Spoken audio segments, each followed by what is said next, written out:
Hello दोस्तों, कैसे हैं आप सब। हमारी कहानियाँ देखने के लिए हमारे यूट्यूब चैनल को सब्सक्राइब जरूर करें और हाँ, बेल आइकन दबाना ना भूलें।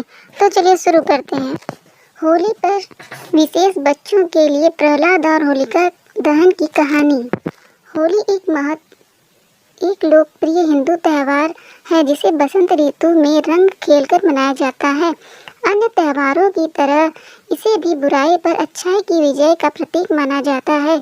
जिस प्रकार से बाकी हिंदू त्योहारों को मनाने के पीछे भारत का इतिहास, मान्यताएं और इससे संबंधित कहानियां छिपी हुई हैं, बिल्कुल वैसे ही होली मनाने के पीछे भी ईश्वर भक्ति से प्रेरित एक प्रसिद्ध कहानी है जो हम सभी को जाननी चाहिए।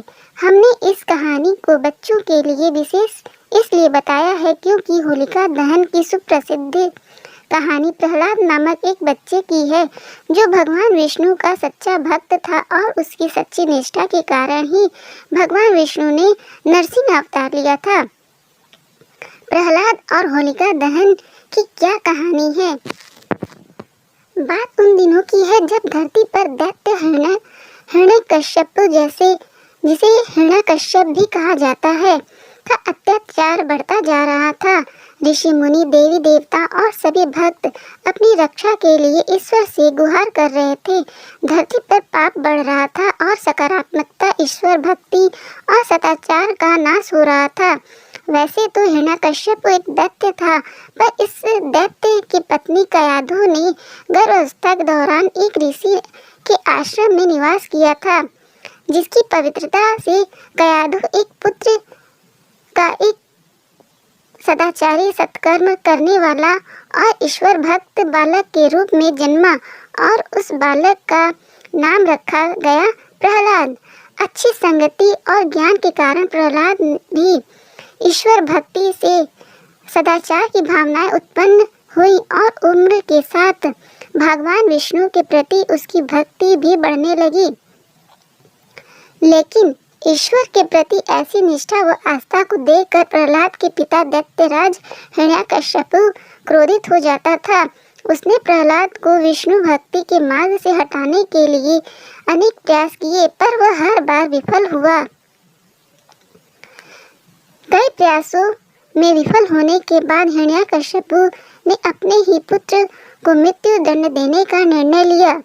इसी उद्देश्य से उसने अपनी बहन को बुलाया जिसका नाम होलिका था और उसे आदेश दिया कि वह प्रहलाद को जलती हुई चिता पर बैठ जाए। ऐसा वह किया। होलिका को भी आग से न जलने का वरदान प्राप्त था और इसलिए उसने दैत्यराज का आदेश स्वीकार कर लिया। हिरण्यकश्यप की यह योजना थी कि वह जब होलिका प्रहलाद को जलती हुई चिता पर बैठ जाएगी तो प्रहलाद उस अग्नि में जलकर नष्ट हो जाएगा। वह साथ ही उसके साथ विष्णु भगवान की भक्ति भी खत्म हो जाएगी। पर सही कहा गया था कि जिस पर ईश्वर की कृपा है, जो भक्ति के मार्ग पर अग्रसर है, वह धर्मपरायण है, उसका विनाश कोई भी नहीं कर सकता। इसी विश्वास के साथ प्रहलाद ओम नमो भगवते वासुदेवाय नमः मंत्र का जाप करते हुए होलिका के साथ जलती हुई चिता में बैठ गया। एक तरफ हिरण्यकश्यप इस बात से मन ही मन खुश हो रहा था कि अब भगवान विष्णु की भक्ति व उनके भक्त दोनों का विनाश हो जाएगा, और वहीं दूसरी तरफ प्रहलाद के मन में ईश्वर भक्ति व अगाध श्रद्धा थी, जिसकी वजह से वह आग की तेज लपटों में जलकर खुद होलिका ही भस्म हो गई, परंतु प्रहलाद को कोई भी हानि नहीं हुई और वह उस आग से भी बचकर बाहर आ गया। ईश्वर की असीम कृपा व प्रहलाद की सच्ची निष्ठा व भक्ति ने इस चमत्कार को साकार किया था। ऐसा माना जाता है कि तब से ही होलिका दहन की प्रथा शुरू हुई और बुराई पर अच्छाई की जीत का उत्सव मनाने जाने लगा। इस कहानी से शिक्षा।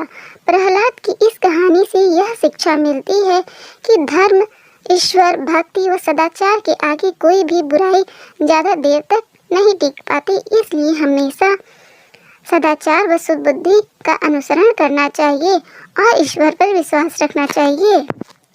दोस्तों, अगर आपको यह कहानी पसंद आई हो तो चैनल को सब्सक्राइब करें और बेल आइकन जरूर प्रेस करें और कमेंट करके ज़रूर बताएं कि यह कहानी आपको कैसी लगी। धन्यवाद।